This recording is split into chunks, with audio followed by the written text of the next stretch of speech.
Hello, Namaskar, Vanakkam. I hope all of you are doing well. Today we are going to be talking about a very fascinating story called The Pedestrian, written by Ray Bradbury, easily one of the most fascinating authors who have had the good fortune of reading.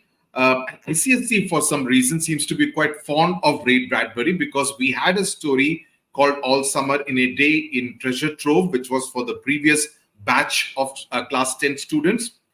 We also have a story written by Ray Bradbury in class 12. So he seems to be quite a favorite author with the ICSE Council. But before I get into the line by line, word by word explanation, and I'm sure, and I will make sure, it's a guarantee that you will enjoy this story. It's a very fascinating story. I quite enjoyed reading, researching, and preparing for this particular video.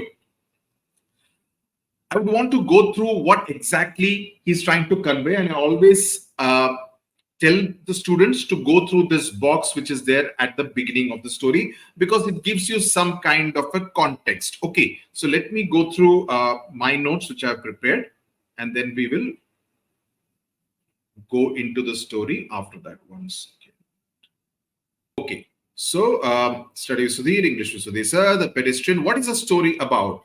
The story was first published in 1951.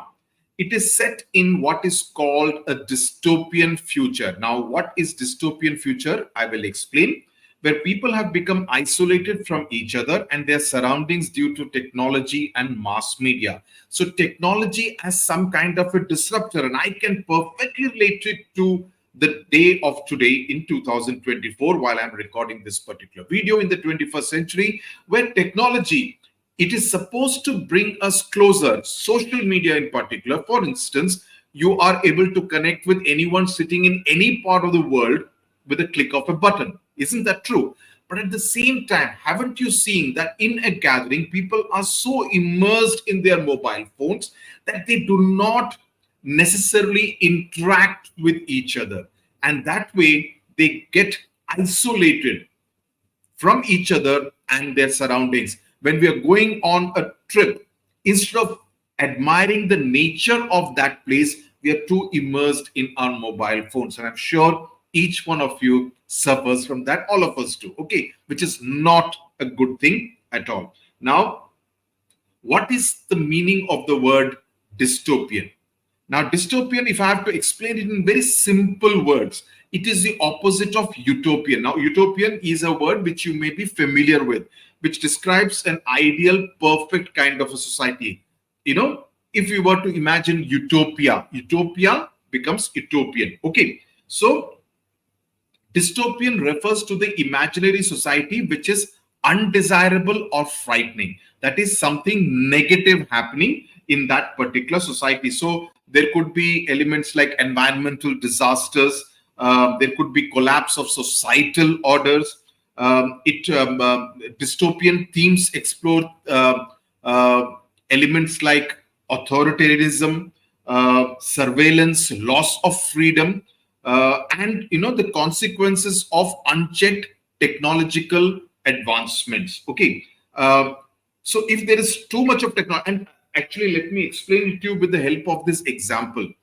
A fine example of dystopian, and this is a book which I would strongly recommend. Students keep asking me, at least till the last batch when I used to do courses, students used to keep asking me, what books would you advise us to read?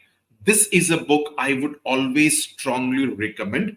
It is a fine example of dystopian literature written by George Orwell, who has written many books, 1984. And I would show you the cover, and from the cover you will get an idea what exactly I'm talking about. Let me just reduce the size a bit so that it can fit in. Now, if you see 1984, Big Brother is watching you, George Orwell, and it shows the eye. So Big Brother is who? Big Brother is not in the literal sense. Big Brother is someone who is in a position of authority. And please listen to all this very carefully. When I take a lot of effort to put the context, because much of this you can use in your answers, and there will be these elements who would write video starts at 5:35. अरे बेवकूफ इंसान, ये तुम्हारे लिए मैं बोल रहा हूं. मैं शुरू में बैठ के गाना नहीं गा रहा हूं. मैं ये तुम्हारे लिए है, because so that you understand what is the context of the story. Okay, Unlike many others, I don't waste time at all. I get into the story straight away.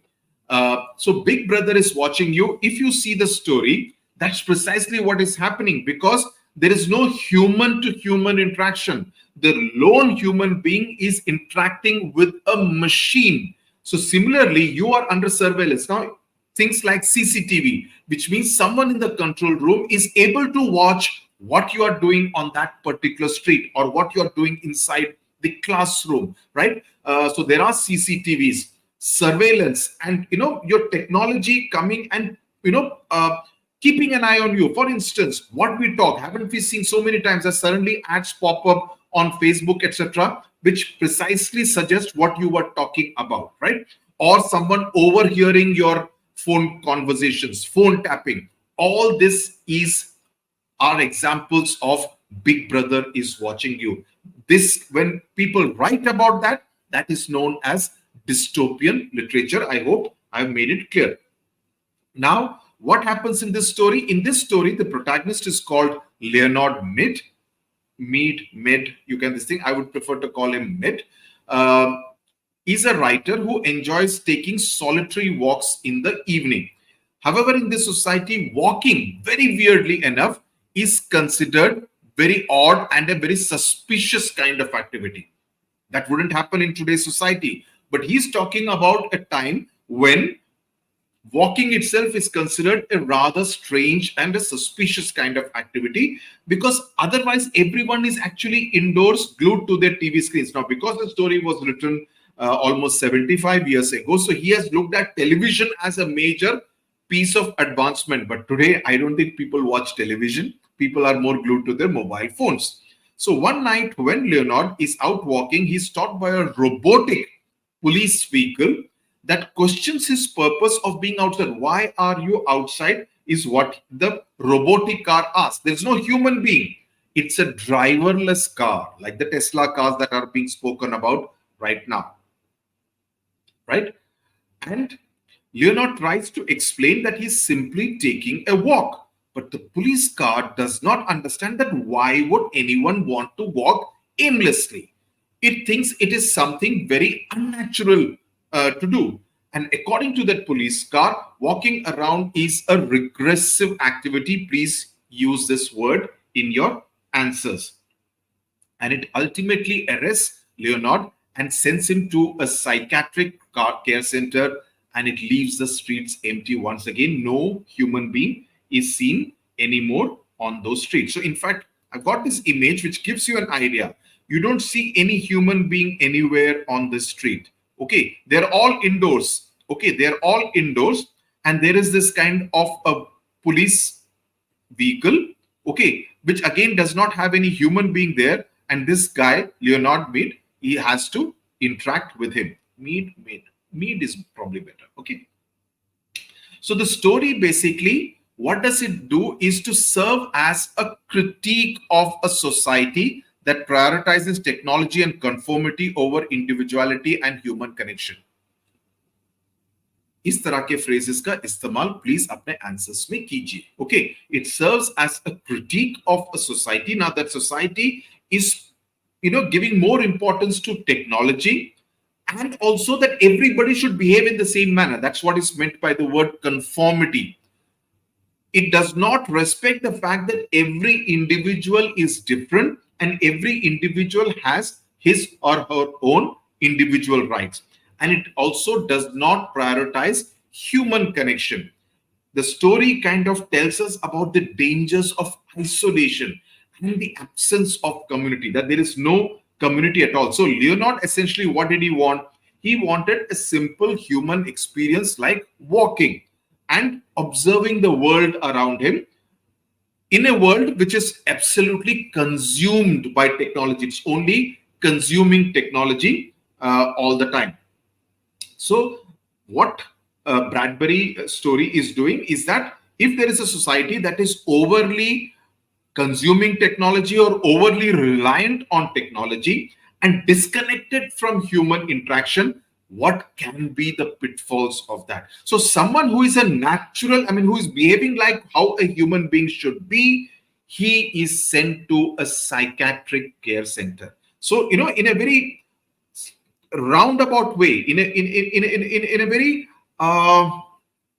what shall I say, a very sarcastic kind of way. He's kind of okay, that this is the world that could happen if we continue to consume technology too much. Human to human interaction is extremely important. In fact, I remember seeing a photograph of a restaurant. I think it was somewhere in Australia, where there was a box kept, and everyone had to put their mobile phones in that box while they were at that restaurant and having food, right? Which means that you need to talk to each other, interact with each other, and not be obsessed with your mobile phones. In many homes, mobile phones are banned on the dining table, which is, I think, a fantastic practice.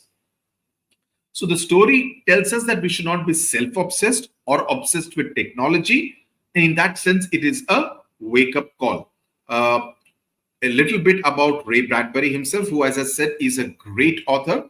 He's one of the most celebrated American authors, known for writing stories on science fiction, horror, mystery, and fantasy.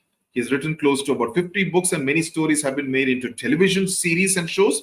So his stories mix up human elements in the backdrop of science fiction. That's what makes it so fascinating. So now let's get started with the text.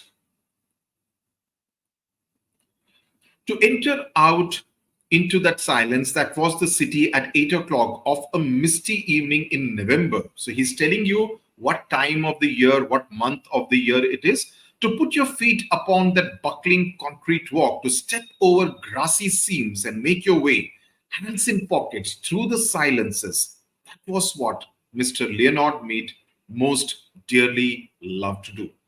Now, the opening sentence introduces, the opening paragraph introduces the main character of the story, that is Leonard. It also introduces the setting of the story. It conveys that it is a silent area. The word silence is very important. It is an important keyword. That he's stepping into silence. Okay, you need to use this word in your answers. It is also November, and it is also misty, which means there is, a very bit of a, not a dense fog, but a bit of a mist in the evening in the month of November, which means winter is just about starting in USA. Okay. It's by the second half of November is when it starts getting a little cold in cities like New York, Washington, etc. His style of walking is conveyed, and the fact that he loved walking. Buckling means bending under pressure. Okay, please keep noting down these word meanings. Buckling means bending under pressure, and it is strange that the concrete is bending, which again conveys something which is not the way it should usually be, because concrete means something which is firm, but this concrete is kind of bending under pressure. It's not able to take the load, it's not able to take the weight. It's concrete, yet it is not firm. So in that sense, buckling concrete is a bit of an oxymoron, that is contrasting words put together. To step over grassy seams and make your way. Step over. Now, if you see, what does this grassy seams mean? Now, if you see the tiles on the road, okay, on the footpath, like this, okay, what happens is that there is this gap which is left, okay. In this gap, you would very often see grass growing, that little strip of grass. So he says that he avoids the grassy seams. That's what is meant by the grassy seams. He doesn't step on that between the slabs. And hands in pockets conveys a very relaxed and a comfortable kind of an attitude, comfortable demeanor. The silence and the emptiness of the city is rather unusual because it's evening time. But Leonard finds comfort in it. He finds solace in it because he seems to be used to the silence. He seems to be used to walking in that silence every evening. Okay. So that was what Mr. Leonard Mead most dearly loved to do. He would stand upon the corner of an intersection. and peered down long moonlit avenues of sidewalk in four directions, deciding which way to go, but it really made no difference. He was alone in this world in AD 2053. So if we are talking about now, as I'm recording in the year 2024, which means that we are talking about a time 29 years, hai na? Yeah, 29 years from now. So he was alone. He had a lot of time in this world. Okay. It's not something which he had, it's not like he had a lot of pressing things to do. And he was pretty directionless. He could go in any direction. It did not matter. And the year was 2053. Now, why does he say he was alone in this world, which means that he lived alone? Okay, we will realize later that he is a bachelor. Or as good as alone. Why does he say or as good as alone? Now, this again could be a question. Now, it conveys, please note this down, it highlights his physical isolation. Okay, it highlights his physical isolation, that while there are other people in the city, it's not as though the city is completely, he's physically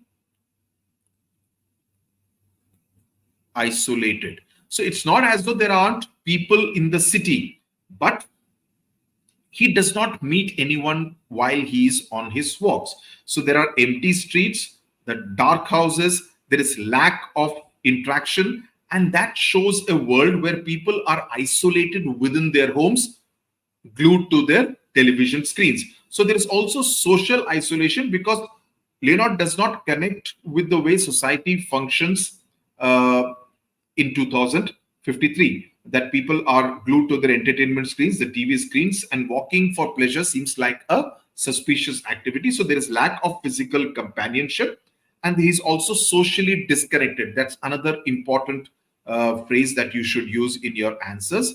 He's socially disconnected. So it's a society, as I said in the intro, it's a society that prioritizes technology and passive entertainment. Please use this word, passive entertainment.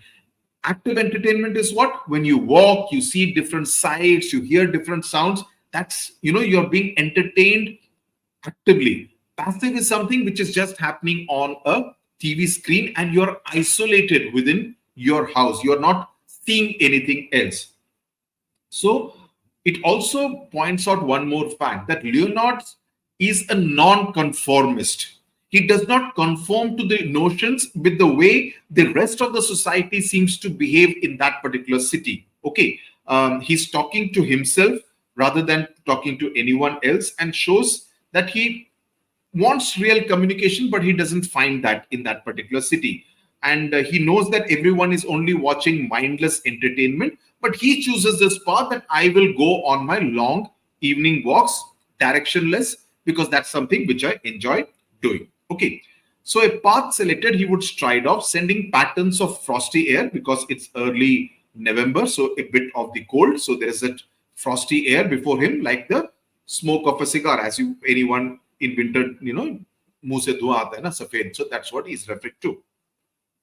Sometimes he would walk for hours and miles and return only at midnight to his house. So he'll start in the evening, but he would return only at midnight, which means that he would walk a long distance, which would take a lot of time for him to return home. And on his way, he would see the cottages and homes with their dark windows, and it was not unequal, which means it was equal to walking. And now he's making a comparison to walking through a graveyard, which means it was like dead people inside those dark houses, because the windows were dark. So he's conveying the silence. He's comparing the silence to the silence of a graveyard, because only in a graveyard you would find absolute silence. So phantoms is kind of referring. Where did the word phantom come? Okay, phantoms comes here. Phantoms means ghosts. Okay, where only the faintest glimmers of firefly, जो insect होता है, light appeared in flickers behind the windows. Sudden grey phantoms seemed to manifest upon inner room walls where a curtain was still undrawn against the night, or there were whisperings and murmurs where a window in a tomb-like building was still open. Now, this paragraph is very important, because you see the number of times. I mean, he has already spoken about a graveyard, then he's speaking about phantoms, and then he's talking about tomb-like. So he's kind of reinforcing the feeling of being absolutely dead. There is no life that he is seeing anywhere out there. So tomb-like also emphasizes that. Phantoms also reinforces the idea as if it means ghost. With an entire building is a tomb-like building is almost like it's an abode of the dead people. Okay. So the point that he's making is that the homes that he passes by, Leonard, and the people in them are described with the language of death. Please make a note of this. He's describing them with the language of death. And unlike the individual Leonard meet, he's a very individualistic person, that I like to go for walking long distances and I will walk. Okay. And he's active and he's also free to do that, right? The people in the homes are described as all of them are the same. They're all like dead people inside homes with their dark windows, right? So there is no individuality for any of the people. Whereas he has individuality, he likes to do what his mind wants him to do. So they are lifeless, they are passive, and they are as good as dead and trapped in their graveyard-like homes inside the tomb-like buildings. Is that clear? This is an important paragraph. So that's why I have explained it in detail so that you can take down notes and it will help you articulate it in your answers. Mr. Leonard Mead would pause, cock his head, listen, look, and march on, his feet making no noise on the lumpy walk. Now, lumpy means something which is uneven. Okay, so it's not a smooth kind of a walk. For long ago, he had wisely changed to sneakers when strolling at night, because the dogs in intermittent means beach may, in between squads, occasion, I mean, one squad will come, then after some time another squad, group of gang of dogs. Okay, he had changed into sneakers because the dogs in intermittent squads would parallel his journey with barkings if he wore hard heels, which would make a sound while he was walking. So now he had switched to sneakers and he thought it was a wise decision. And lights might click on and faces appear, an entire street be startled by the passing of a lone figure, and that would also provoke people to kind of put on the light and see who is walking. How strange, how is anyone walking? Okay, and be startled, it's an important word. Okay, please use it. It's an important keyword. The reaction would be that of being surprised, amazed, startled by the passing of an individual figure. We don't do things like this, like walking. Why is this fellow walking by himself? In the early November evening. On this particular evening, he began his journey in a westerly direction toward the hidden sea. Okay. Hidden sea is also, I thought, an interesting element that he has introduced. Why is the sea hidden? Like everyone here is also hidden. The sea is also hidden. Now, I found that very fascinating. He doesn't kind of explain it further, but I found it very fascinating that even the sea is hidden. Maybe because it would be dark and he would not be able to see the water body, or he wants to make a comparison with the rest of the world. There was a good crystal frost in the air because it was winter. It cut the nose, when the wind hits the nose, you feel very frosty, and made the lungs blaze like a Christmas tree inside. You could feel the cold light going on and off, all the branches filled with invisible snow.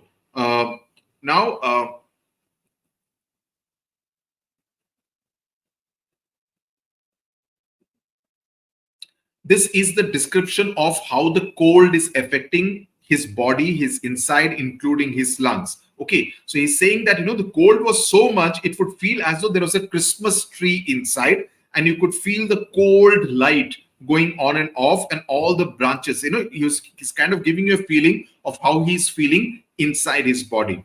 He listened to the faint push of his soft shoes through the autumn leaves with satisfaction, and whistled a cold, quiet whistle between his teeth, which shows a sense of being relaxed. It also shows a sense of being at peace with himself. It also shows that he's kind of, very happy with himself and his own existence. Okay, so he seems to enjoy the natural world around him, and the kind of, the vivid imagery, including the reference to Christmas that he has made. It is kind of significant because the nature is all very dormant. It's the season of autumn. Autumn is when the leaves shed. Okay, the leaves shed themselves. So in that sense, it's winter time, the sea is hidden, and the leaf is also kind of, the autumn leaves, and the people are all inside their home, and nature is not at its full potential. It's not the spring season. Autumn is a season. The fall is like, it's a dull season, very gray. But at the same time, it's beautiful, and obviously it holds the potential that everything will come back to life. So he says occasionally he will pick up a leaf as he passed, but look at the leaf. The leaf is described as having a skeletal pattern, which means that it is not a very healthy looking leaf, right? In the infrequent lamplights as he went on, smelling its rusty smell, right? Of the smell, the smell is also described as rusty. So you see the elements that he's talking about: rusty, skeletal pattern, autumn leaves, so everything is about not a very vibrant kind of life, but something which is a little gray and dull at this time of the year in November. Hello in there. Hello in there, he whispered to every house on every side as he moved. What is up tonight on Channel 4, Channel 7, Channel 9, referring to the different television stations? Where are the cowboys rushing? And do I see the United States cavalry over the next hill to the rescue? So he's talking about these different kind of shows on television. 1 minute. Huh? Why is this AC looking so good, sir?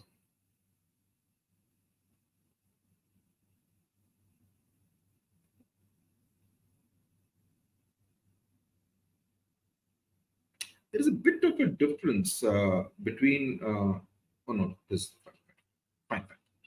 There are two instances.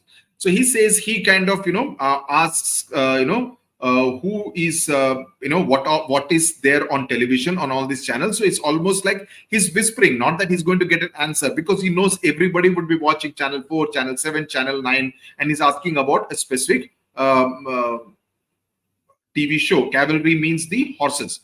The street was silent and long and empty, with only his shadow moving like the shadow of a hawk in mid-country, right? So he's the lone figure out there.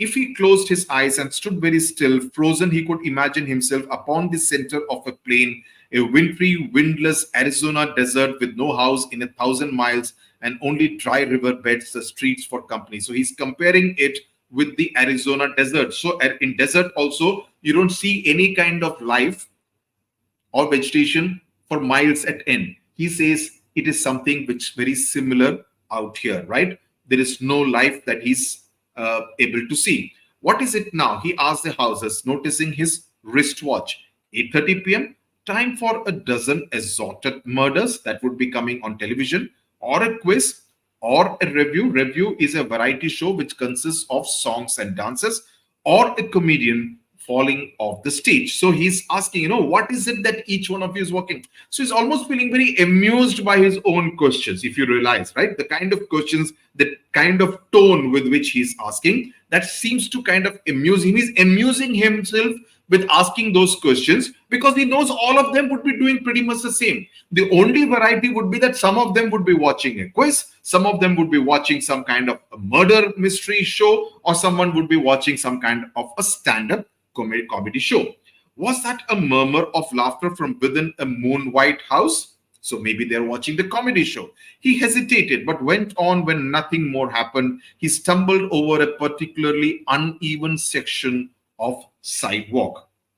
So he keeps on walking and he stumbles, and that's where he realizes that the cement was vanishing under flowers and grass.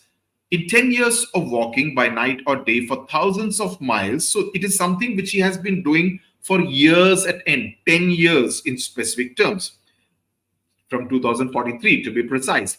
He had never met another person walking, not once. So just imagine, from 2043 to 2053, Leonard met has never ever met anyone else walking at any time. It seems a little strange. You would obviously wonder, where would all those people be during the day? Wouldn't they be going for work? Obviously, he's glossing over all those facts.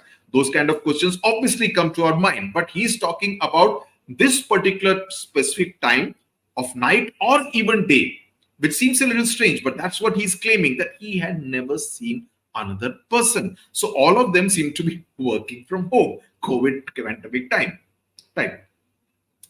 He came to a clover leaf intersection which stood silent, where two main highways crossed the town. Now, what is clover leaf? Now, clover leaf is a specific type of road interchange where design of the ramps as in, which go and connect with the main road, elevated kind of a road, and they kind of resemble the leaves of a four-leaf arrangement like this. Okay, so it looks like four leaves, one, two, this side and this side. So it looks like four leaves, like, okay, so it will look like leaf number 1, leaf number 2, leaf number 3, leaf number 4. Okay, so it's a system of ramps that allows traffic to move smoothly between two major highways at different levels. So one highway will be like this, one highway will be like this, and both can go past without kind of getting in each other's way. So it kind of eliminates the need for any kind of left turns or right turns or traffic light intersections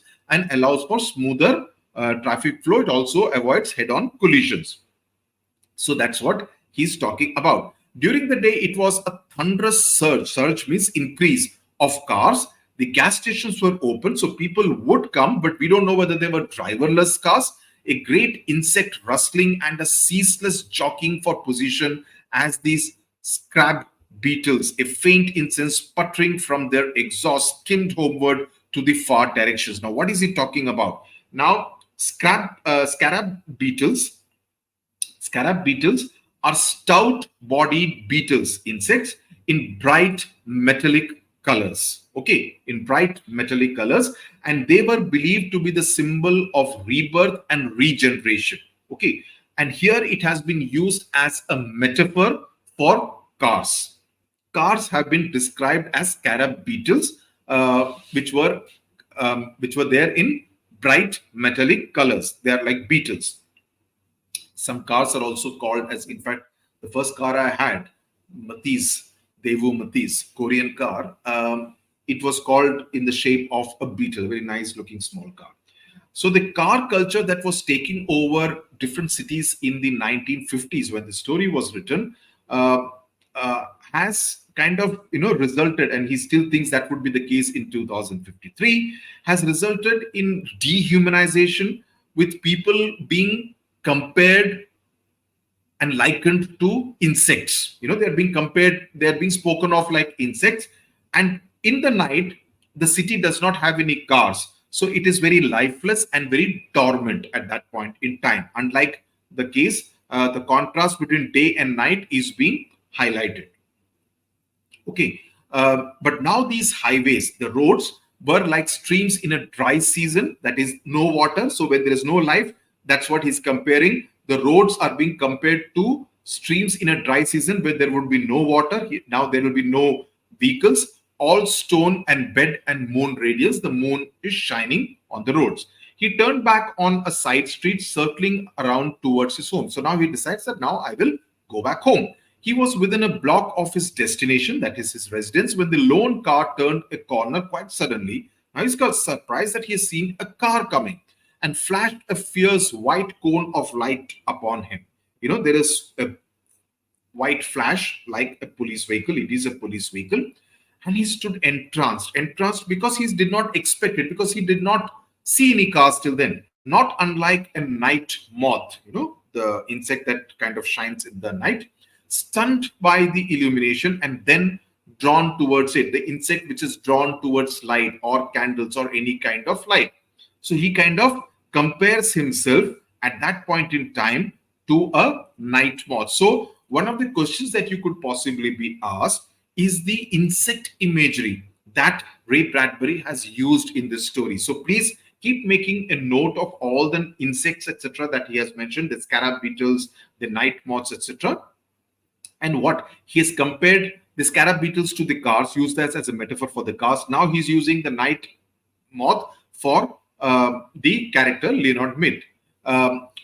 A metallic voice called to him. Now, this is important. Metallic voice, it kind of shows a very eerie kind of nature. It's not a human voice. It's a metallic kind of a voice. Stand still. Stay where you are. Don't move. He halted. Put up your hands. So it's a police vehicle. But he said, your hands up or we will shoot. The police, of course, but what a rare, incredible thing. In a city of 3 million, that city has 3 million people, but it does not see a soul for the last 10 years. It's almost as if he's living there all by himself. There was only one police car left. Wasn't that correct? Now, that's an important element. Please make a note of it. Ever since a year ago, that is in 2052, the election year, and the election was held at that time, the force had been cut down from 3 cars to 1. That was because the crime had reduced. Obviously, when there is no human-to-human interaction, who would commit a crime? There is no need now for the police, save for this one lone car wandering the empty streets. Okay, so this is an important kind of element. Now, this is the turning point of the story when Leonard encounters the police vehicle that pins him down with this rather sharp, bright light. Now, the suddenness of the encounter and the sharp light, the fierce beam of light, it kind of conveys a sense of foreboding. It tells you that something negative is likely to happen to Leonard now. There is a sense of fear, there's a sense of foreboding, and the car is actually spelling danger for Leonard. You know that something wrong is going to happen now. So the simile which kind of compares Leonard to a moth shows that, like the other citizens, Leonard Mead is also in danger of losing his sense of humanity at the hands of state authority. Because, as I told you, he's sent to a psychiatric care center at the end, which means that he will also now be locked inside. Even he will not have the freedom to walk around on the streets of the city. So he will also have to follow what everyone else in that city of 3 million people do, not step out. He also has to, the only way this authority will ensure that you also have to do the same thing, which is what, governments which are authoritarian in nature, that we will decide for you because we think we know the best for you. And in this case, it is best for you to stay home and watch those meaningless, stupid television shows. And that's what you need to do. You need to fall in line. Hey, you dare to walk around the streets? How strange, how regressive. You will be sent to a psychiatric care center. That's the messaging the car is trying to send to him. Your name, said the police car in a metallic whisper. He couldn't see the men in it for the bright light in his eyes. The light was too sharp. Leonard Mead. Speak up. Leonard Mead. Business or profession? I guess you would call me a writer. No profession, said the police car as if talking to himself. So it's a little funny that they do not consider writing as a profession. Okay.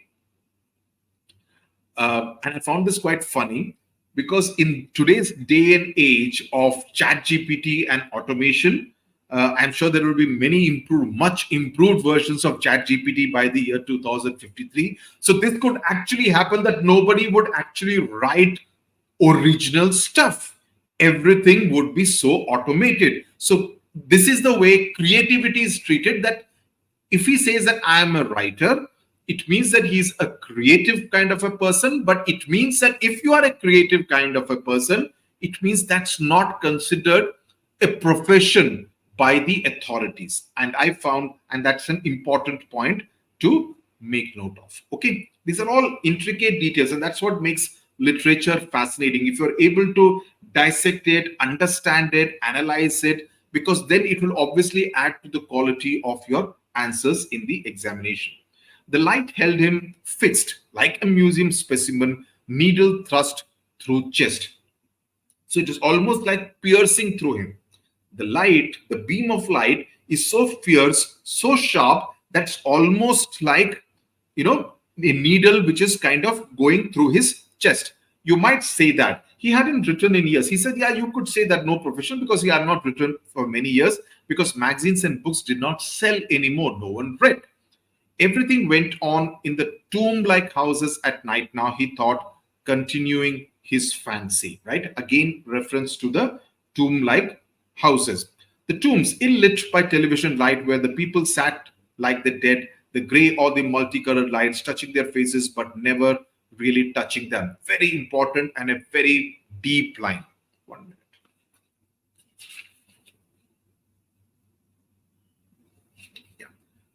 Why is he saying that touching their faces but never touching them? Because he's trying to convey that while they watch it, it does not have any kind of impact on the people who are watching them. It is not kind of touching them in the sense that it is not making them emotional. It is not, it is not moving them in any way. They are just like lifeless people inside those graveyards like homes, inside the tomb like buildings, watching this day and night, right? That's what is happening. No profession, said the phonograph voice thing. So you see metallic voice, that's the first key phrase.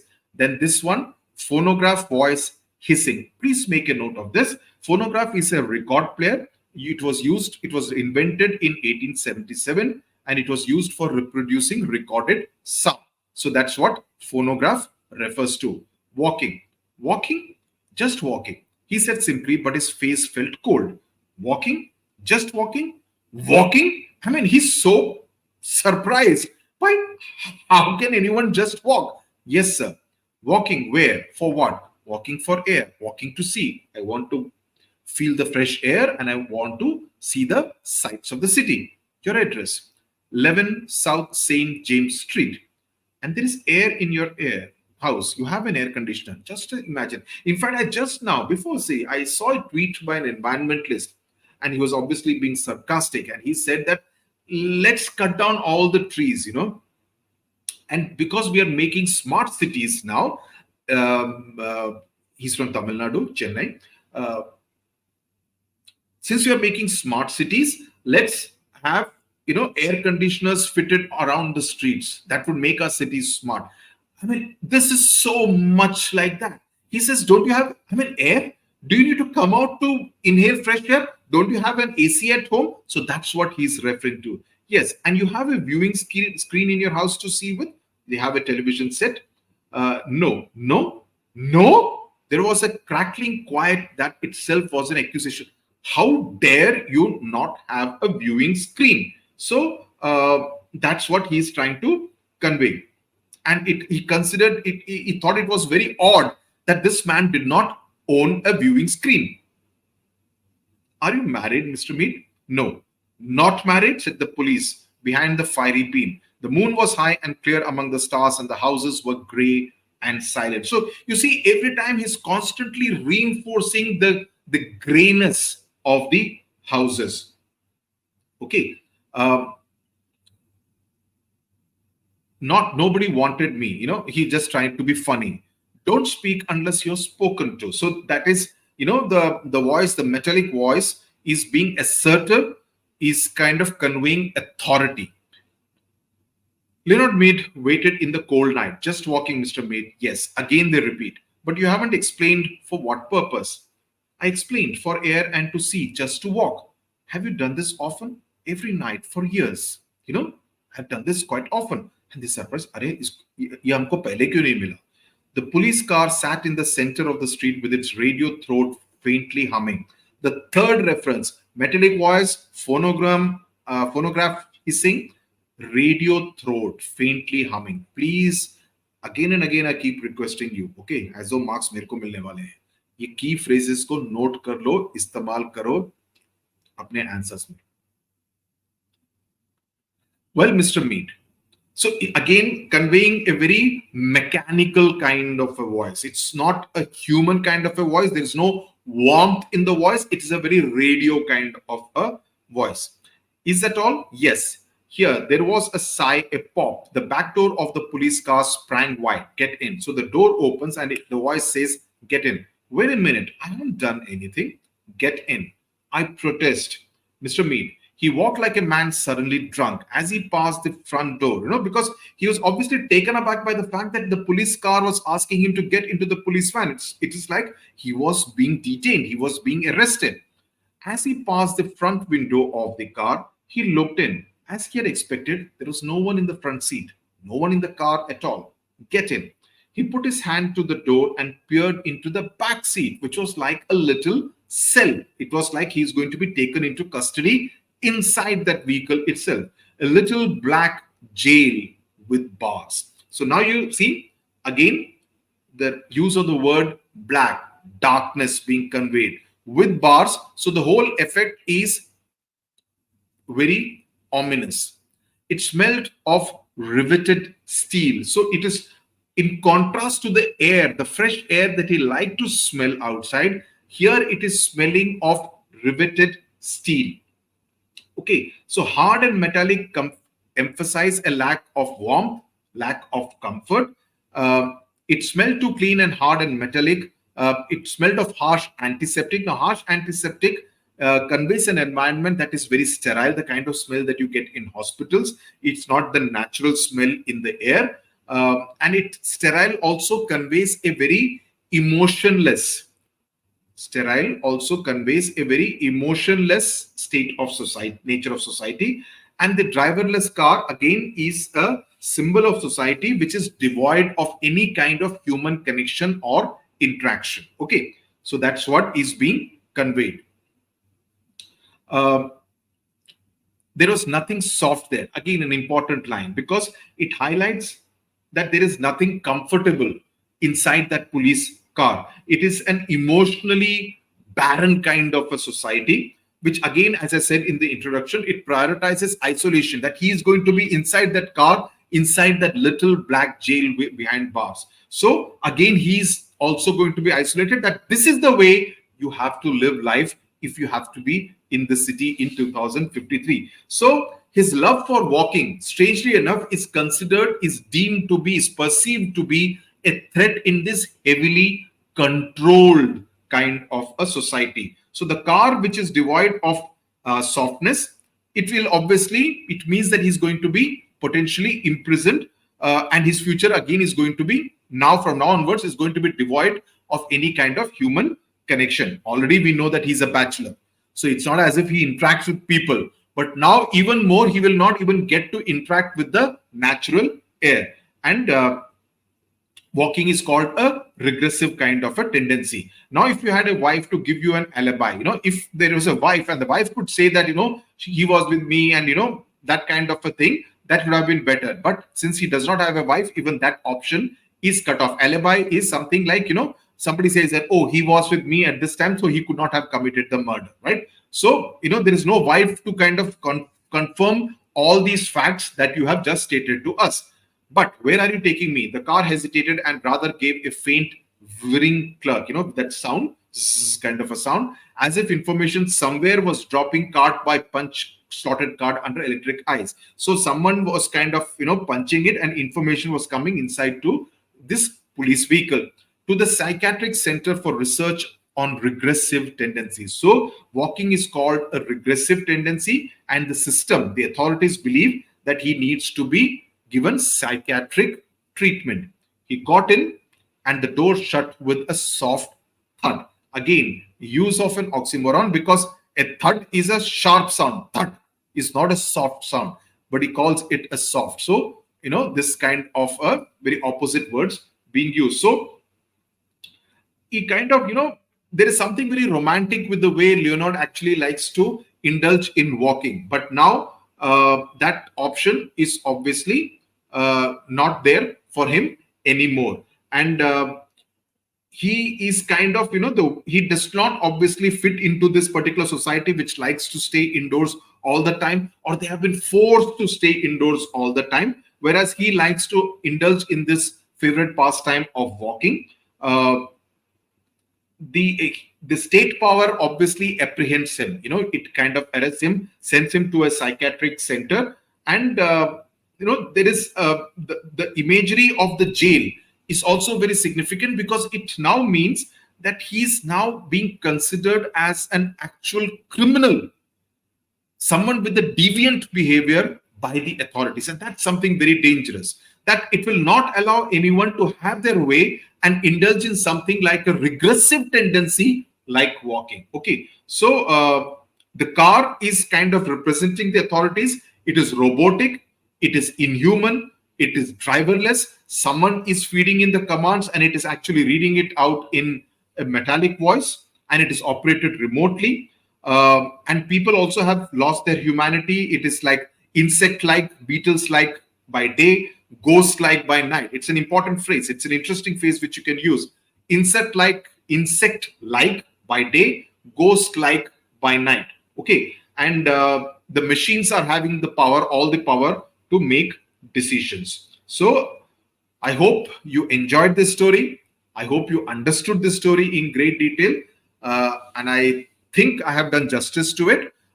Please make sure that you use all the keywords and key phrases that I've highlighted and the other phrases that I've used in my explanation video, so that you can use them in your answers and make your answers read that much better. Okay. Thank you very much for watching. Tata. Bye bye. God bless you.